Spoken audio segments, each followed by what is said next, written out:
Usually the best ideas come when you're just sitting alone and you think, oh, let me try this and see how people are actually going to be receptive over this particular aspect. So I wanted to introduce a new series on my channel that I think will help a lot of people, and I want to hear your feedback after you watch this particular video. Often I get a lot of my students and a lot of people that I know asking me, those that are still in school, asking me, how do you get to learn these dosages? How do you get to master them? Of course, it's something that takes a bit of some time. So I decided to put together this series of videos, which I like to call clinical drugs, where we'll be tackling different random drugs so that to help you understand different dosages, and you can keep this in a small book and be referring to them. Grab a piece of paper and let's go.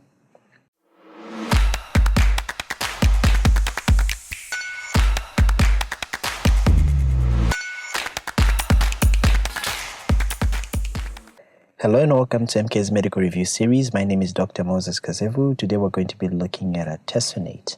If you haven't yet subscribed to the channel, please hit the subscribe button, hit the bell notification icon to be receiving notifications of such amazing content every time I post.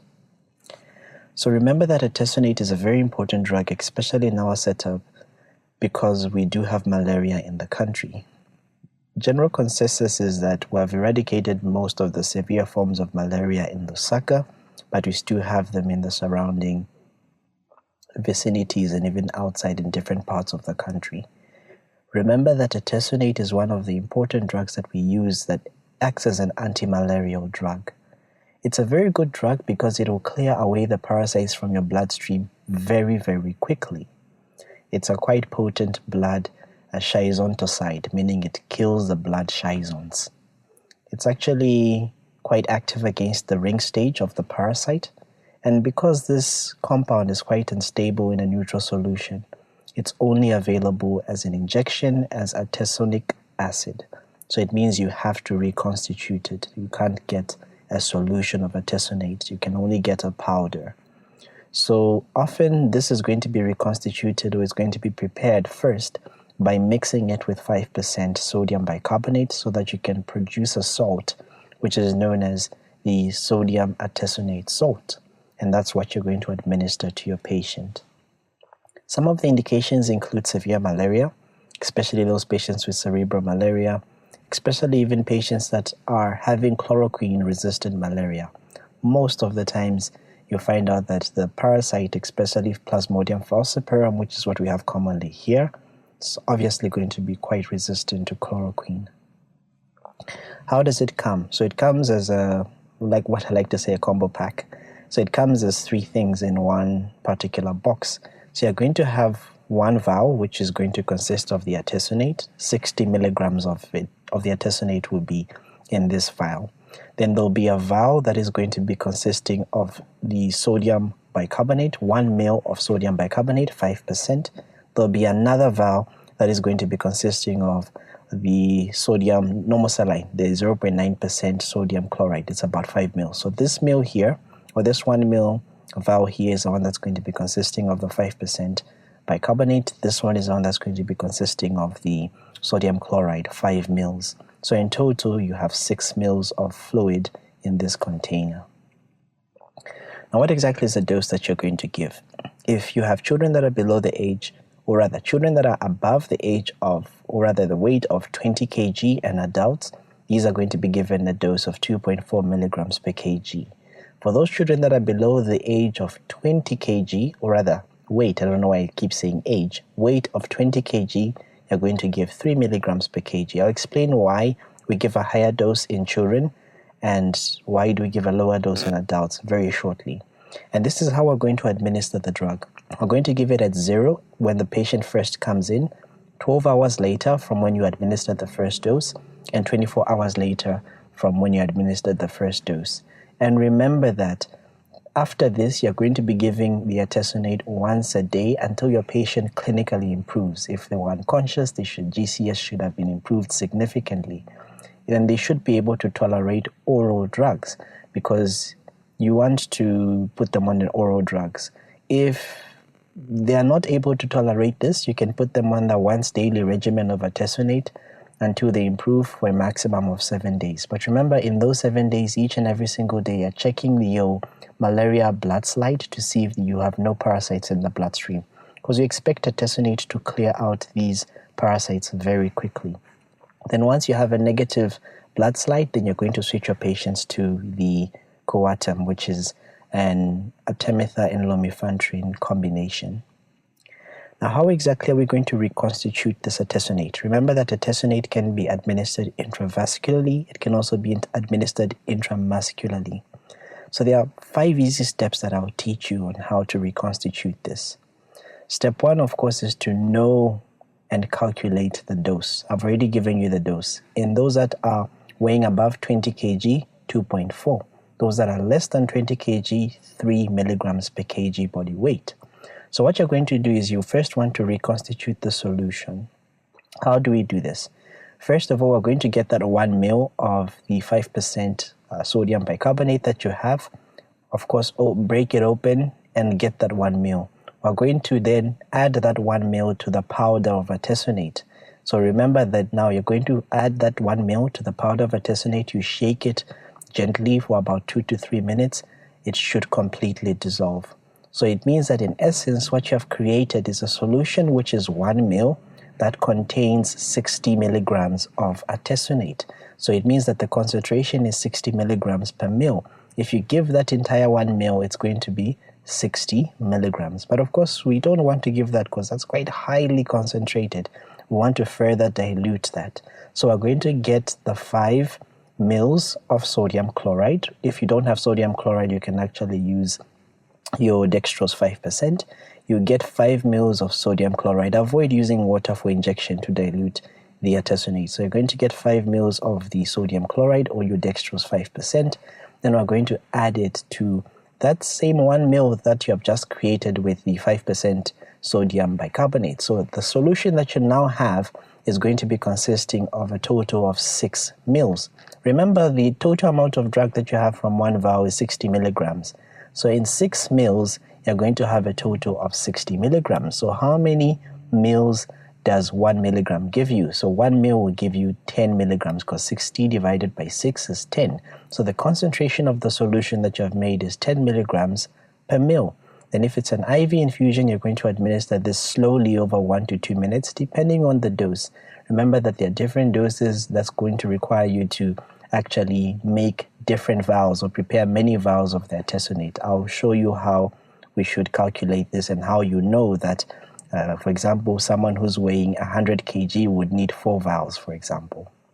Then if they need more vials, then of course you can repeat the process and make the other vials so that you make up the concentration to reach the dose that you have calculated. So remember, the first thing you're doing is adding 1 ml of 5% bicarbonate solution. Then you create a 1 ml solution. Then to that you add 5 mils of the normal saline. Then you're going to have a total of 6 mils. This 6 mils contains 60 milligrams of the solution, so a 10 milligram per mil solution. Then if it's an intramuscular injection that you're giving, of course you should know your dose. Again, 2.4 kilograms 2.4 milligrams per kilogram body weight, 2.4 milligrams per kg body weight. So if the patient is above 20 kg, if they're less than 20 kg, 3 milligrams per kg body weight. Now, when you're reconstituting the one for intramuscular injection, you want to make the dose a bit higher because, again, absorption from the muscles will not give you 100% bioavailability as compared to you giving it IV. So what you're going to do is that you're going to get 1 ml again of the 5% sodium bicarbonate and you're going to add it to the powder. Again, same step. Step 1 and step 2 are the same if it's IV or IM. So you remember that here you're going to get your 1 ml that's going to be containing 60 milligrams. So in essence, you have 60 milligrams being found in 1 ml. So 60 milligrams per ml is the concentration that you have made. Then, instead of you adding 5 mils to make a total of 6 mils, you want to double the concentration. So what do I mean? How will I double the concentration? I'm going to add, instead of adding 5 mils, I'll add 2 mils of sodium chloride, 2 mils of normal saline. So it means that the total volume of the fluid that have made is going to consist of 3 mils, and this 3 mils consist of 60 milligrams of artesunate. So if you divide 60 by 3, it means that the concentration is 20 milligrams per mil, much higher or twice the concentration as what we're giving IV. You administer this again slowly, and then of course if it's over 5 mils that you're giving intramuscularly, you should spread it across different sites. And of course you repeat the steps based on how many number of vials you're going to be using. Same thing to beat the point home. If it's intramuscular, you get 1 ml of the 5% sodium bicarbonate, add it to the 60 milligrams of powder. Then, of course, to this 1 ml, you're going to add 2 mils of saline solution to make a total of 3 mils, which contains 60 milligrams of solution. That's a concentration of 20 milligrams per ml. So remember that you are supposed to make a fresh solution for each administration. You discard anything that you don't use. So which is why even when you're making your calculation, you should round it up to a point such that, for example, if you get someone who has 118 as your dose that you have calculated, you would round it out to 120 so that you know that you tell the nurse to make 2 vials or prepare 2 vials of artesunate and administer those 2 vials of artesunate. So the vials that are needed, if it's between 5 to 25 kg, only 1, 26 to 50, 2 vials, 51 to 75, 3 vials, 70 to 100, you need about 4 vials to be administered. So the question that I asked earlier on, why give a higher dose in children than in adults? So 2 important reasons. The easiest one to understand is that children have a faster metabolism compared to adults. So it means even if you administer the same drug to an adult and a child, the children are going to break down the drug much faster than in adults. So you won't have any effective concentration remaining in the bloodstream, an effective concentration to get rid of the parasite. So which is why one of the reasons why we actually give a higher dose is because children have a higher dose and have a higher metabolism compared to adults. The other thing is, of course, the volume of distribution.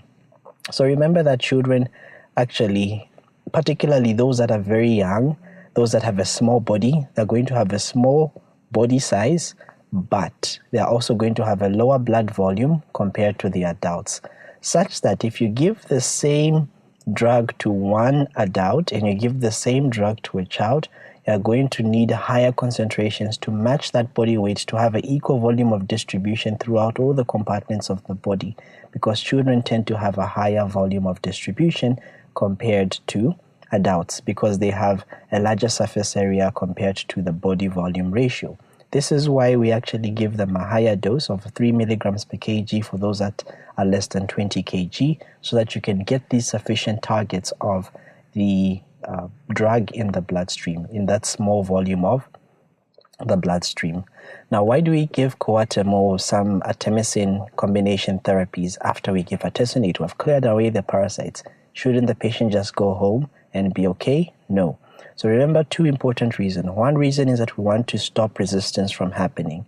Remember that in as much as artesunate tends to clear out the parasite very quickly, there is a potential of the parasites there are some dormant stages that are there even in the bloodstream that can actually reactivate. So this can actually foster some resistance, and it's very easy for resistance against artemisinin to actually develop. So it means that the WHO now has instituted that we should put these patients also on an artemisinin combination therapy to delay this resistance from developing. One good drug is, of course, artemether in combination with lumefantrine. So our artemether is going to be acting rapidly to clear out the majority of the parasites. Then the lumefantrine is going to be another drug that's going to be added, and it's going to eliminate any residual parasites so that these ones are not remaining and becoming resistant to artesunate alone. So by us combining this artemisinin combination therapy and giving this patient, it will favor a lot of elimination of these parasites. Another thing is that it also ensures that you eliminate all the parasites from the bloodstream. In as much as artesunate clears out the parasite very quickly, it may not eradicate all the forms of malaria from your body.